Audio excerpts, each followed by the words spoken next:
Everyone, including Torian, welcome to today's Level Up Together. And let me share my screen. Okay, share screen. There it is. Share screen. Okay, here it is. Okay, so today is Monday and our weekly book club, and we're reading Monsters and Magical Sticks. And before we get started, here is our disclaimer.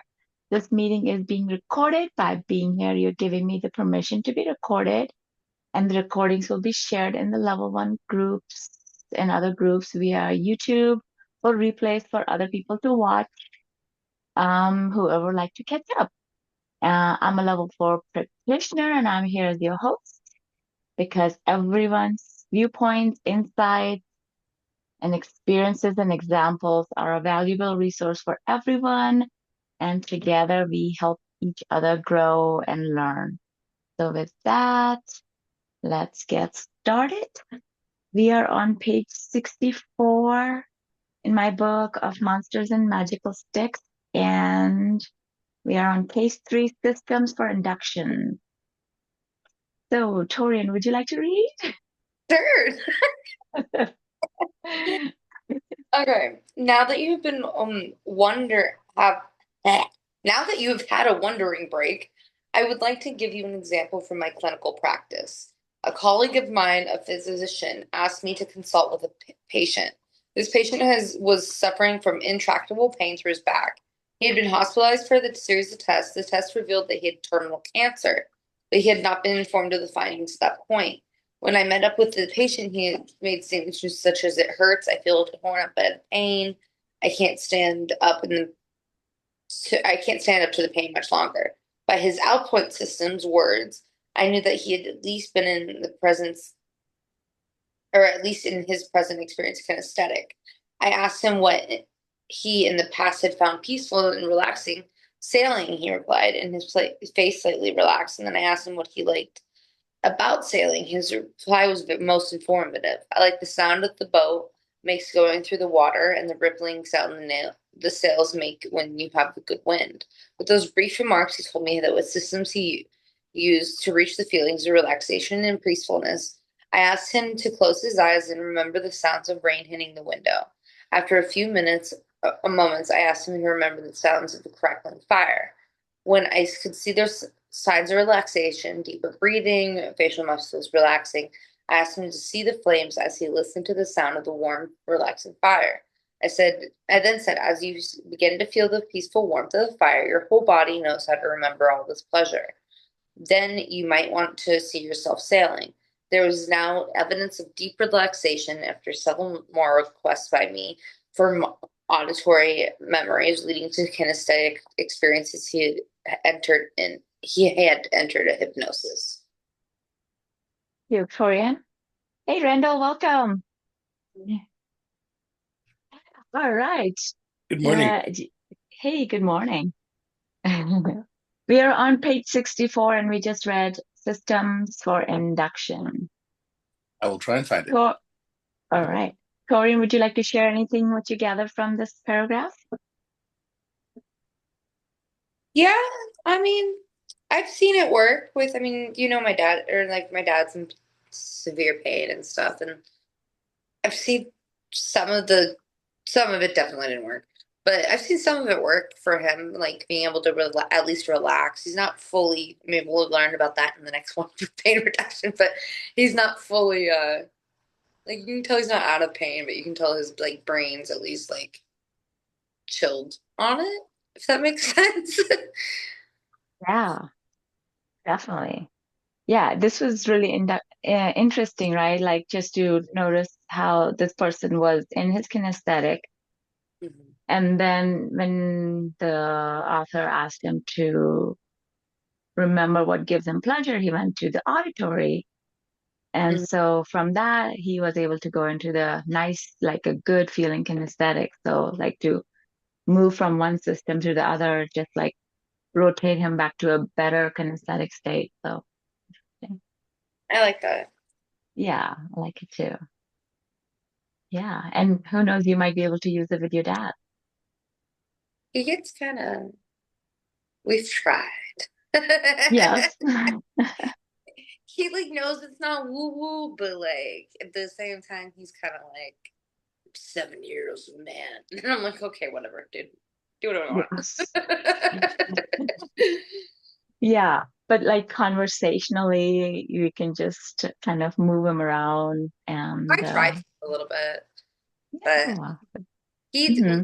definitely gotten this like when he's really stressed, he like recognizes when he's in a trance now, and that's been Yeah, I it's I'm good. proud, I'm proud of him. Yes, definitely. All right. So next section, systems, pain reduction. Randall, would you like to read that section? Happy to as soon as I can find it. I'm just trying to figure out where we are. Okay. Yeah. Okay, I can. Okay, so in my book is page 64, case three, systems pain reduction, and I can start reading. Oh, okay, never mind. All right, Yeah, pain I'm on it. reduction. Okay, cool. Um, so I guess I'll read this section. The technique described above is an updated version of a very old hypnotic technique. Old-time hypnotists knew that if you helped an individual to use their imagining, they could control or eliminate pain. They were utilizing systems without knowing what it is they really knew. I would like to give you the basic tools that will help you to accomplish the same end. Where you have an individual who is in physical pain, whether from an accident or illness, that person will very much be into their kinesthetic system. The goal is to help them move into another system, example, visual. This will help them to actually utilize a different area of the brain from the part that controls pain. When you have accomplished that switch, their perception of pain drops while their perception of comfort increases. To put it to you in another way, you're helping them to use a different system for the expression of their problem, pain. One way of producing that result is to ask the patient to make a picture of what that pain would look like. For example, a woman was complaining of severe headache in my office. She said that it was so bad that she didn't know. Oh, sorry. She said that it was so bad that she didn't think we could continue our session. I asked her to close her eyes and see what color her headache was. She looked at me as if I was crazy. Of course, she was right. I just get paid well for it. Finally, finally, she shrugged her shoulders and closed her eyes. After a short time, she informed me that she did have a picture of colors and that it seems to be bright reds and oranges. I then instructed her to listen to the steady sound of her breathing. Then, with each exhalation, she would breathe more and more of those colors out of her system. She was told to continue until she could see it all across the room, as if a painting hanging on the wall. It was several minutes before she signaled that the picture was on the wall. I asked her to see someone walking into the room, taking the picture off the wall, and to hear that person's footsteps as he walked out of the room. In less than 5 minutes, she terminated the hypnotic state that she had spontaneously achieved, with the headache gone. From what you had just read, I know that you can see and grasp firmly the concept that each system has a different way of expressing itself. If an individual is unable to solve a problem, pain in the above example, you as a people helper can help him or utilize a different system. In the areas of emotional pain, perhaps looking in a new way may help him or her to see a solution. Perhaps listening or grasping something new might do the trick. Changing the pain patient's kinesthetic system to a visual one will almost always do the trick. I have used that method with severe burn patients, cancer patients, and surgeries in which anesthesia could not be used. You could. try it yourself. You may be very pleased. So that was really interesting to change that headache, the the very kinesthetic feeling, just like to allow her to see the picture of it and just watch it be taken away. Mhm. Very interesting. Yeah. Anything anyone else would like to share? I Looks think like something that we would be worth trying. It would be worth trying, certainly. Yeah. I think it definitely. I guess I'm just a little doubtful of some things like that when it comes to pain because I've watched it work and I've watched it not work at the same time, and like I don't know. I think for like things that are like small, like headaches or like my knee hurts or like things like that, like 100%. I think this was amazing. But Hmm. I don't know. I feel like a certain point of pain, like you know how there's a pain scale 1 to 10. Once you hit like a 7 or something, like the hypnotic state, I feel like it calms you down and makes you feel like at least calmer, but it doesn't necessarily fully take the pain away. But it definitely helps because Robert sent me this when I broke my hand. I was like, I remember this for some reason, and I was like, Oh, cool. but like I was definitely my mind was like, okay, you're in pain. That's okay. You'll heal. Instead of being like, why does it hurt? So it was definitely interesting because I tried it out on myself. And Yeah, that's cool. And so, So the did it section, work with some of that? Like, it did you worked for get some of it? I got some pain relief. Yeah, I definitely went from like maybe like because I broke all 4 fingers at once, so I was living at like a 9 oh, for a hot minute. Um, and it definitely brought me down to like I think remembering like a 6 or like a 5. Like it made me it made it so I didn't have to take my pain medication for an extra hour. So So it that's does work. yeah. It just not as well as you were hoping it might have worked at that moment. Oh yeah, it definitely works. It was just like I feel like because I've done it on headaches and stuff because I get migraines sometimes, and I can totally do that. Like make it like I don't know if I focus hard enough, I can definitely like visualize my way out of that. But it was like I feel like a certain amount of pain you start. It calms your brain down, Hmm. and which is mostly what helps too. So that's hmm. validating. Yeah, It just sounded like you weren't completely convinced, or you've seen it work and you've seen it not work. yeah. I mean, it was just on myself, or like myself. So. Yeah. No, nobody more important than yourself for that, right? So he sent you this or he sent you something else?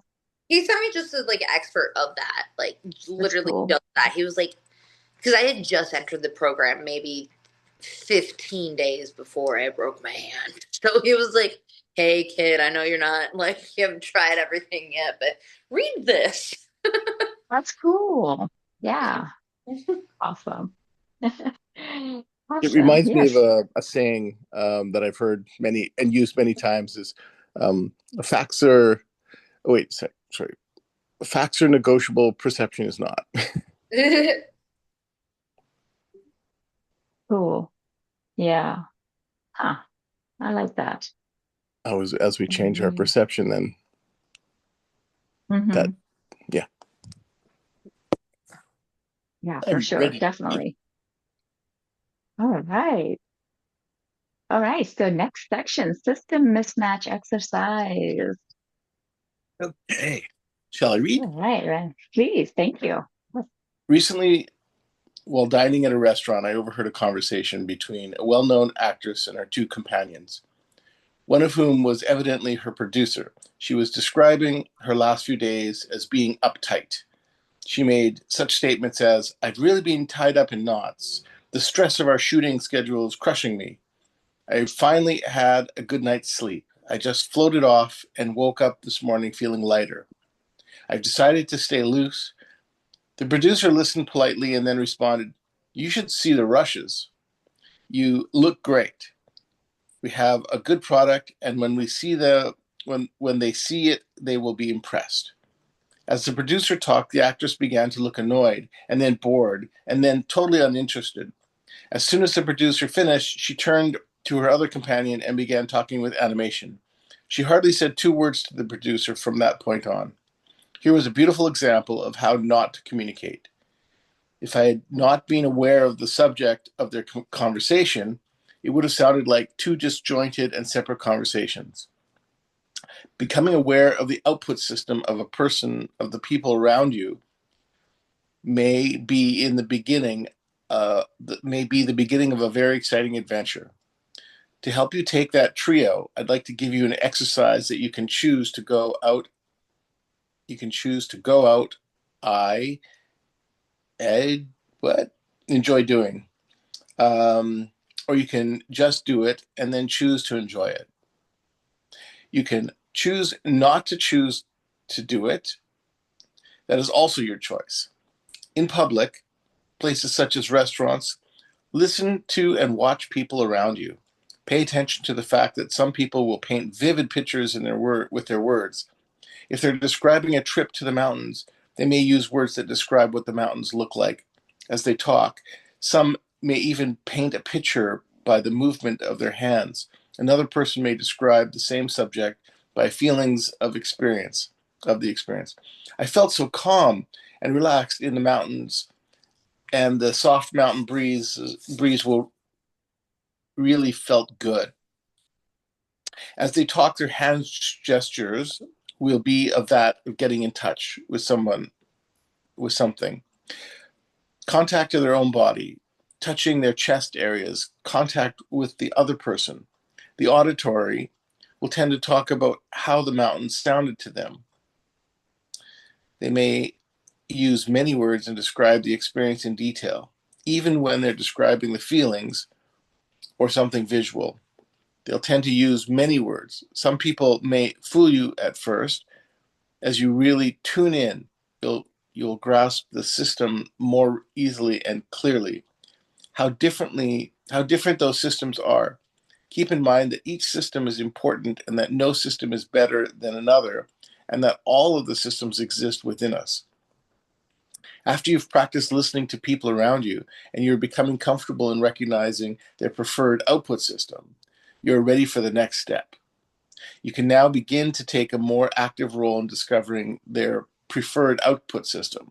In general, conversations, you can begin to ask neutral questions such as, what does comfort mean to you? Or what did you enjoy most about your vacation? To questions phrased in that manner, a kinesthetic might reply, I feel loose, relaxed, without pressure, or it really felt good to get away. I could feel the everyday stress fall away. A visual, in responding to the question about comfort, might say something like, I see myself in a beautiful piece where the blue sky is blue and everything looks peaceful. To the question about their vacation, the visual might respond, wow, the scenery was great. There was so much to see. In any case, you'll be pleasantly surprised to discover differences. Be careful when you're asking these questions, however. If you ask somebody, can you describe what the mountains look like to you? You will, in most cases, get a visual answer, though through demand characteristics, you're asking them to switch to visual systems. How did you feel on your vacation demands a kinesthetic response. Most individuals, unless they're under stress, are flexible enough to switch. Let us suppose a person enters a therapist's office and says that they're suffering from depression. She goes on to say that she is being crushed by his or her feelings and is really feeling down. She is, at that moment in her life, stuck in the kinesthetic system. She is in pain, which is a kinesthetic experience. As long as she continues to stay in that system, the problem will remain. If the kinesthetic system contains choices they could easily use to be more comfortable, I believe that they would have made that choice. As you begin to help that person step back and look at what is going on in their life, you are helping them to switch systems. This often leads to seeing different choices. Switching an individual from their conscious output system will often result in that state that does not exist, hypnosis. In addition, it helps the individual use another part of their brain from the part that is causing the problem. In effect, you help them to break their mindset, to enable them to call upon another another partner or system for the solving of their problem. Kind of like defractionation. Yes. Right.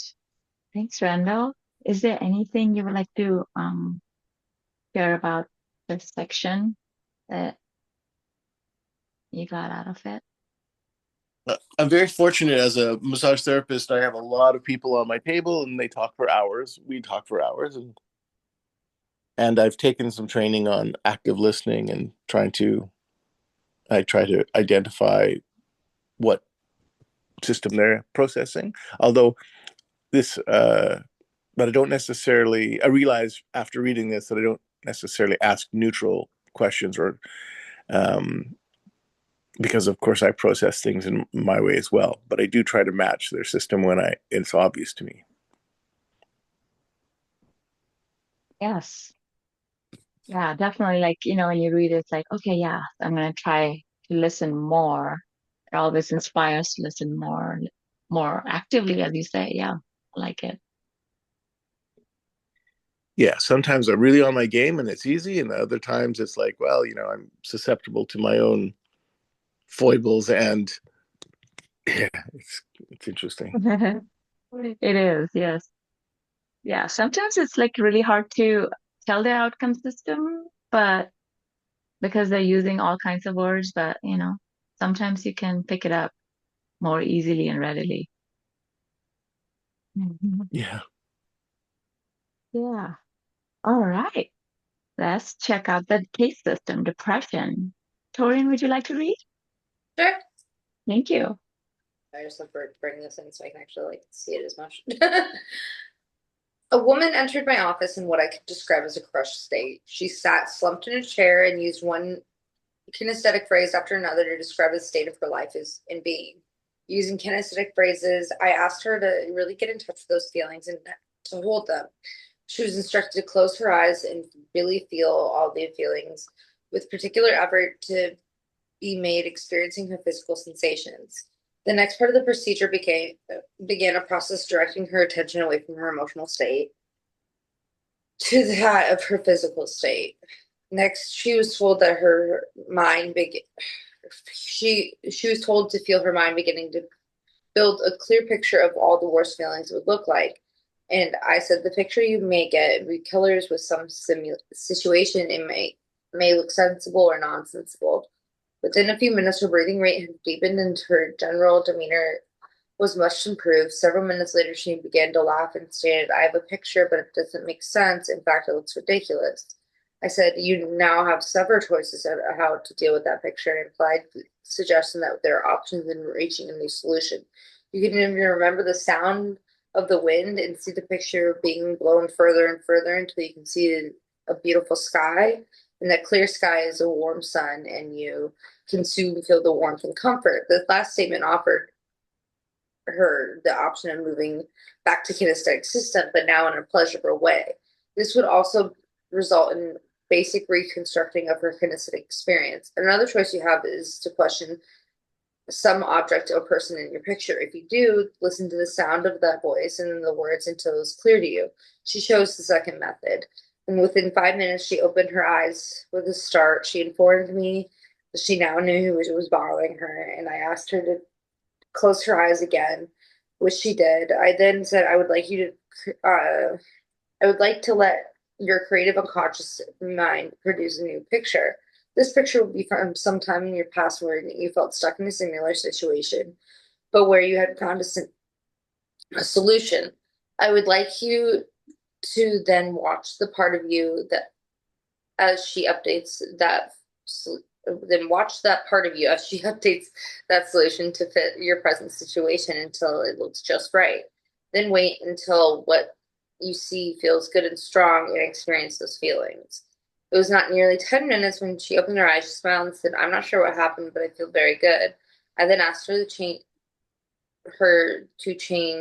practice changing any comfortable pictures or feelings into pictures, just as she had done in the office. 2 days later, her husband called. He told me that his wife was happier and more relaxed than ever. He had seen her in months, and she even looks and acts younger. The procedures described was not a cure, but it was a giant step in the direction we choices. Anything you'd like to share about that, Torian? I like that at the end they put that that was not a cure, but it was a step in a different direction. Because as someone that I've struggled with depression since I was like 8. Uh, before they even realized kids could be depressed, so that was really fun.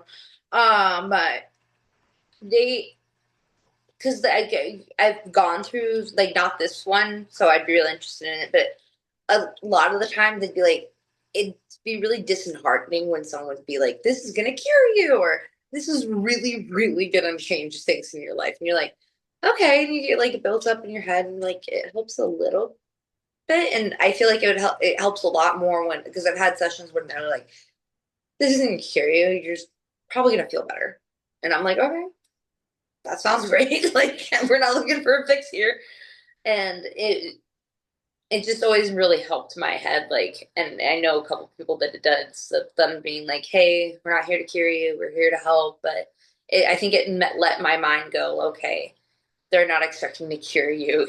You don't need to put that pressure on anything.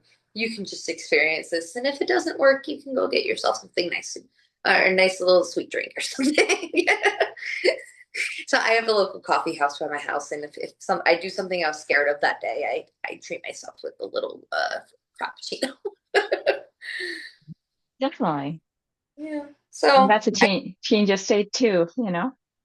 yeah, I think it's like sometimes things like this like give it like a we're gonna fix it, and then the people in like that are just like really like the suffering from depression for years, you're like, yay, another fix. It's kind of like it's like when people are like, go out and walk around and see the sunshine. It does help. I can clinically it helps.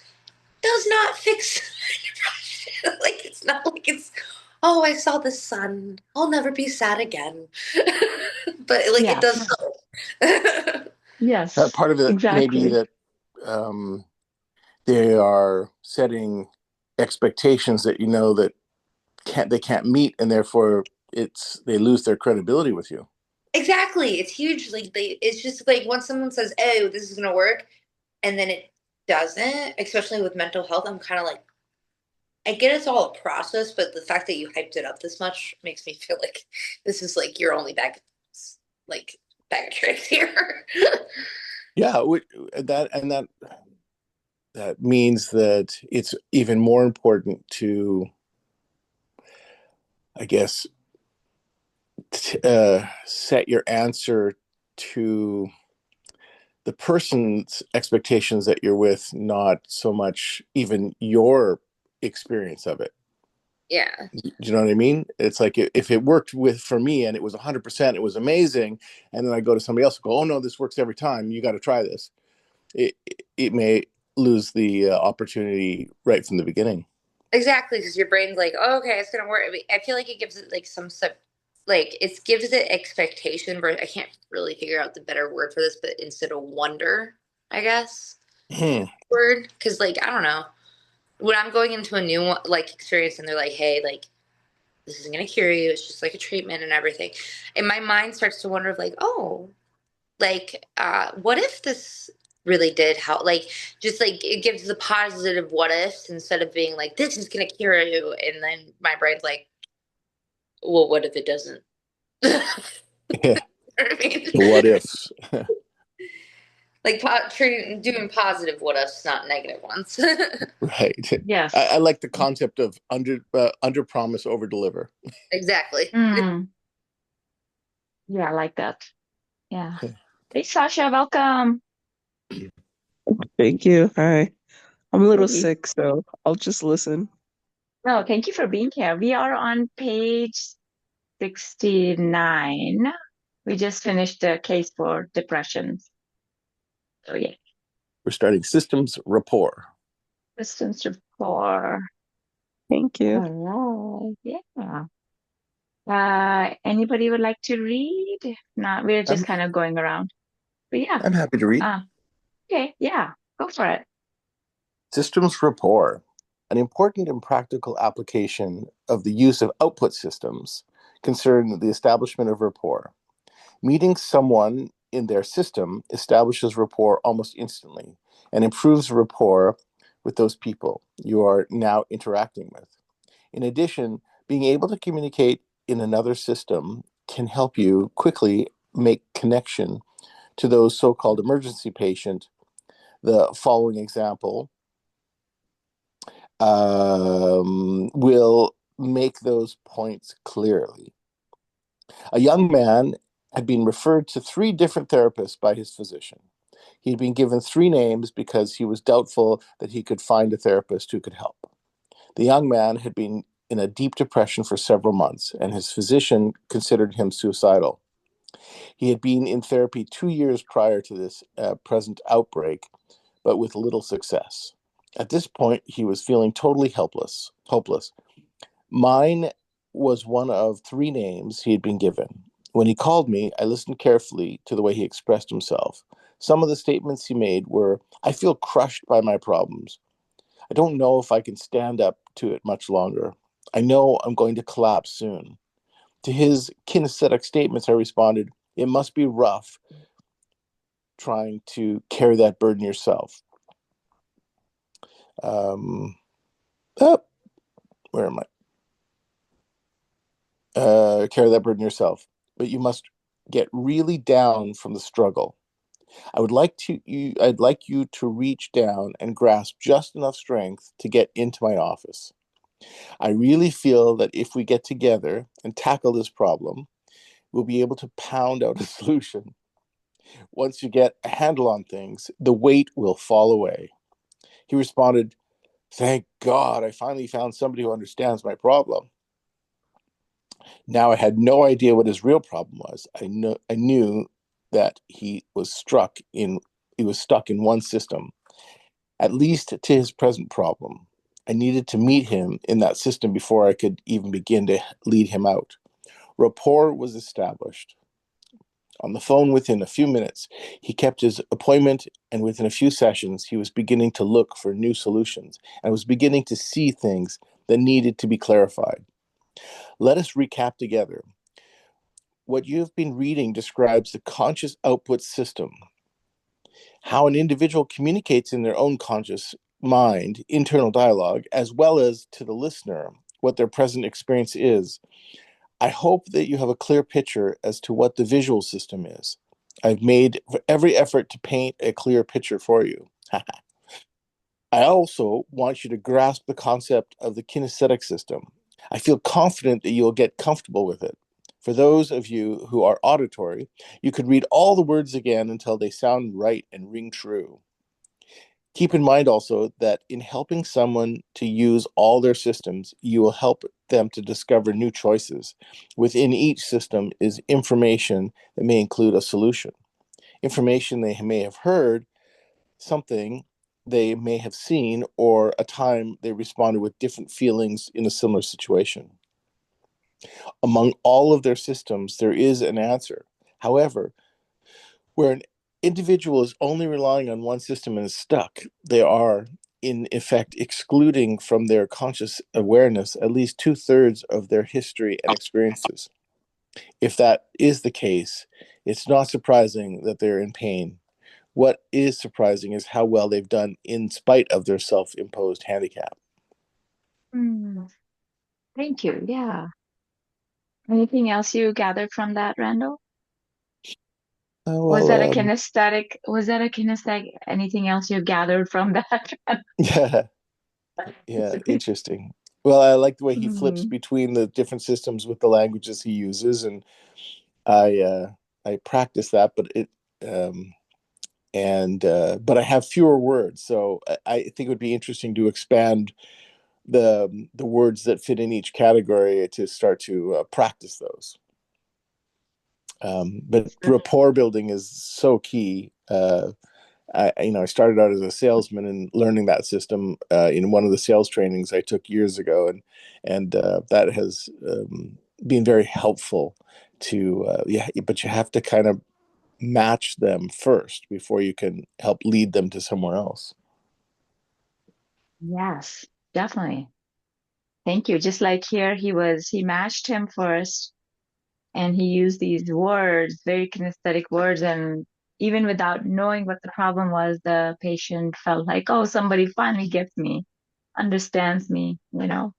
So it was really interesting. I really agree with what the patient said because, like I said, I've struggled for a really long time with depression and stuff. And if I had a therapist say that to me, I would just be like, okay, well, we're continuing. Because most of it, I don't know, a lot of people, when someone says the word depression, most people say, oh, they're just sad, or they think, oh, they just don't want to do anything. And again, everybody's depression is like different. But like mine personally, it seems like this person's is like the act of getting up and doing something for some reason sometimes scares the crap out of me. So I get stuck in where I'm at, and then I get more depressed, like a cycle. I get more depressed because I'm not doing the things I need to do. But just like the imagine of like, okay, you just have to reach for the dang handle. That's all you have to do. And then we can go from there. And like that's I don't know. That's really helpful because it's how I like sometimes like when I have to do like big tasks and stuff, it's really dumb, but I break it down into the littlest, like grab a pencil, use the eraser, and like sometimes if I can just check it off, and instead of like it doesn't feel like a big kinesthetic moment, it's like a small little ones broken into ones. It really helps. So I like his solution of like how I saw it. Baby Definitely. steps. Yes, baby steps. Yeah. Yeah, sometimes it just takes a one tiny change of like I can see that in myself. Like some days, you just wake up and it's like just feeling like not happy, whatever. And then you just change that system, go to rehearse a good memories, get into a different system, start seeing the pictures in our head and, feeling those good feelings, and then those change. So like from a bad system, you go to a different good system. And from that different good system, go to the feelings of that good system. So then it can just change those bad feelings, the good Yeah, feelings. You cycle through them, and that makes a big shift. yeah. Definitely. Hey, Randall, good to see you.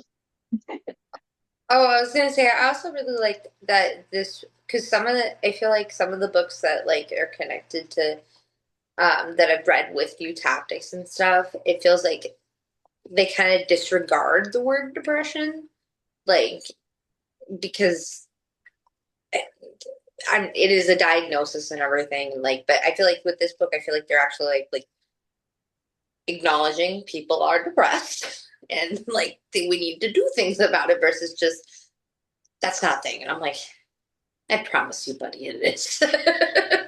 I, I'm like, I really like this. I don't know. I think that it's like great that they're actually like addressing certain things. Definitely. That's good. All right. Anyone else has anything else to share? We can jump into the next chapter. Okay. Yeah. Tori? All right, cool. Mhm. But I'm gonna go with Jijo right now. It might be Geigo. We'll see. Uh, now that you've mastered and are comfortable with output systems, you're ready to continue your journey. We will now move into the area of internal systems, processes, and programs.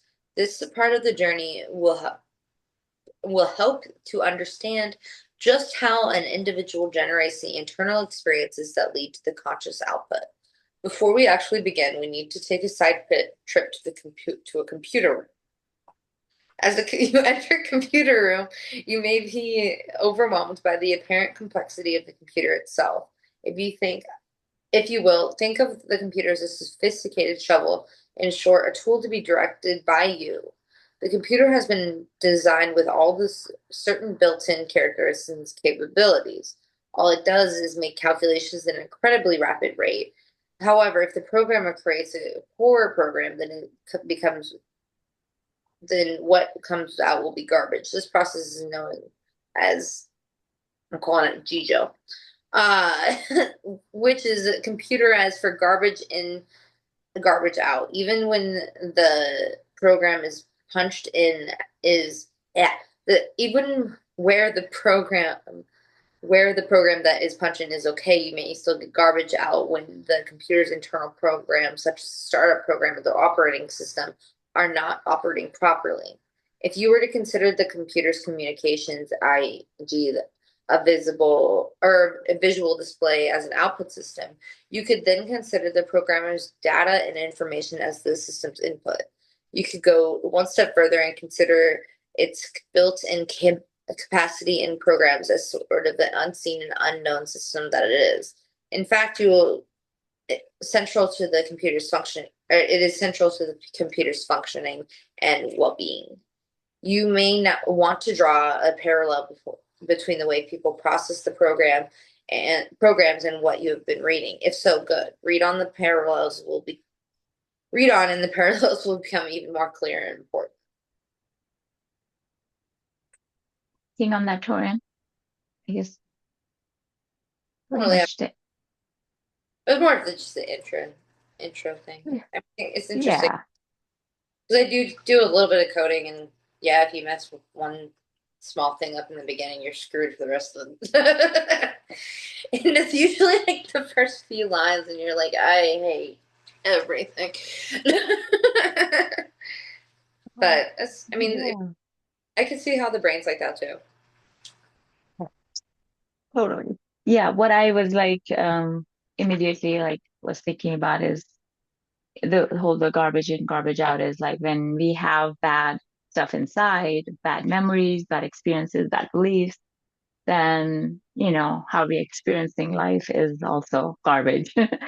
So, and then the experiences, and then there's like the startup program, operating system, those I would say as like maybe the belief systems, how we go around in life, our way of being, our attitudes, our behaviors, our all that stuff that's coming from our internal memories. So yeah. Okay. Next section, the unconscious input system. So far we did the conscious output system. So now we got the unconscious input system. Um, so who would like to read? Randall, or I can read it. I'm happy to read, sure. Okay. Sounds good. Unconscious input system. As you've already discovered, the way an individual communicates with words indicates what their conscious output system is. What may be even more important is the programs they use to generate their conscious experience. I term this system the unconscious input system. Unconscious because in a majority of situations, the individual is not consciously aware of what they're doing. Input. Because it is as if it's a program for the processing of their experiences, where an individual is responding to a here and now experience with a here and now responses. His or her unconscious input system plays but a small part. However, if the individual always respond in a here and now manner, then they would probably have little or no need to be therapized. In the areas of their dysfunction, it is a safe bet that they are responding to something other than the here and now. Where their input system is garbage in, garbage out system, what comes out will draw flies. Let us digress for a moment. Earlier, I referred to a walk along the beach. In such a situation, most of us would be responding to the beach. Our senses and responses would not only be engaged in the experience of the beach, we would also be pretty much conscious of the majority of our experience. If someone were to ask you to remember the first time you went to a beach, you would then go to your unconscious input system. That is, you would use a certain program for finding that memory within you. A trained observer could know that by just what method you generated that memory. The observer would know your program by what you did with your eyes. In 1969, a gentleman by the name of Bakan discovered a relationship between eye movement and hemispheric recall. His work, along with the works of many others, has established specific relationships between eye position and the movement and the type of recall. The individual experiencing this recall may be visual, kinesthetic, auditory, or combinations of all three. Where the individual's unconscious input recall system is Jijo, then they will experience a lot of garbage.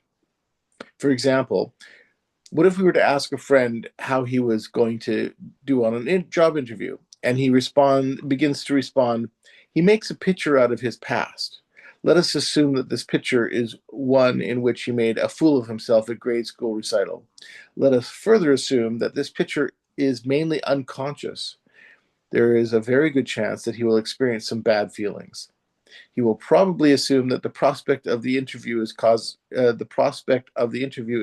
them. He may then say, I am really scared. I always screw up at interviews. And if you could help him become aware of the real source of his fear, you could help him to have a new choice.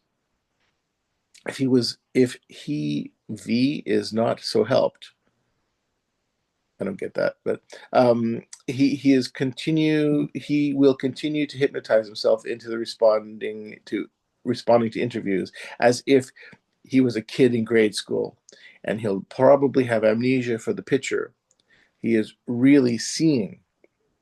At this point, you might be thinking, sounds great, but how do I go about it?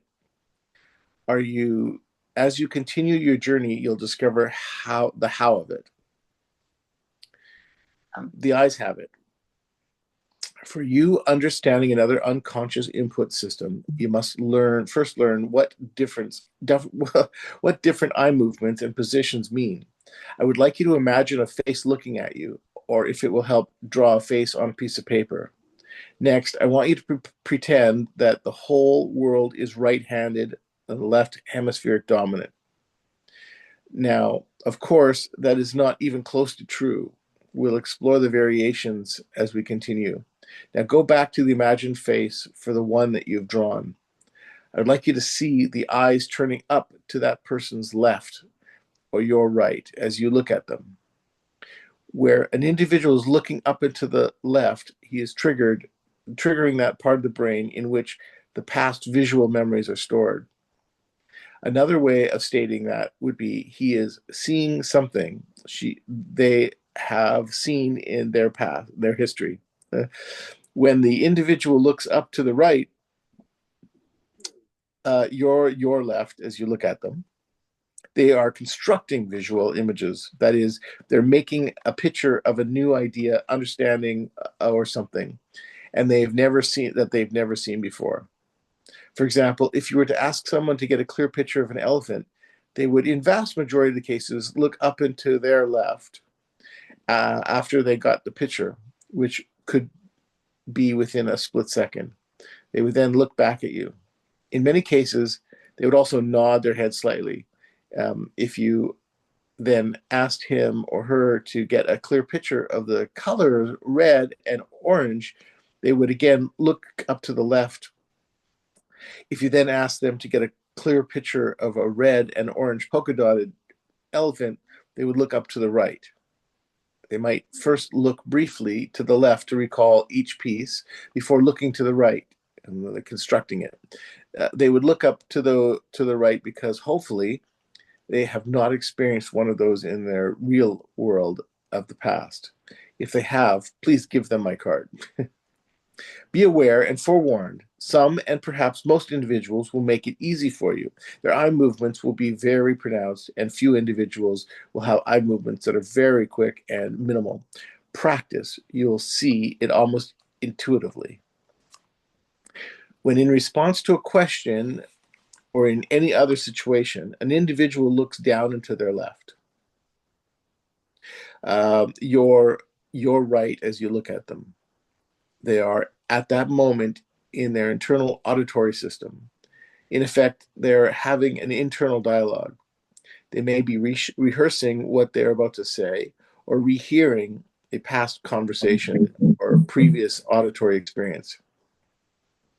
Another possibility is that they are analyzing something they have heard or wish to say. When an individual looks down to the right, your left, as you look at them, they are recalling past kinesthetic experiences.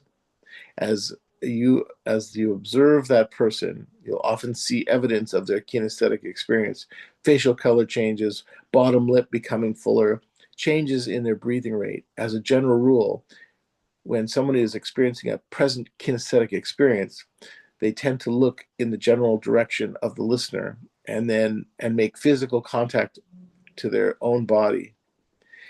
It is when that individual is attempting to recall a past experience of feelings that the individual will look down and to the right.